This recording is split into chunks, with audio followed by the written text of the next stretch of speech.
కరుణా కటాక్షములను నీకు కిరీటముగా ఉంచుచున్నాడు. 103వ కీర్తన 4వ వచనం. దేవుడు గొప్ప దేవుడు, బలహీనులను బలపరచువాడు, దరిద్రులను ధనవంతులుగా చేయవాడు.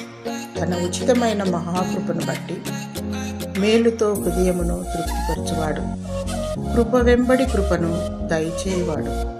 ఆయన కరుణ చేత కిరీటము ధరింపచేసి అనేకులకు కరుణ వాత్సల్యత అనుగ్రహించువాడు. దేవుడు దయతో కరుణా కటాక్షములను ధరింపచేసి నీకు కిరీటముగా ధరింపచేసి దీవించునుగాక. ఆమేన్.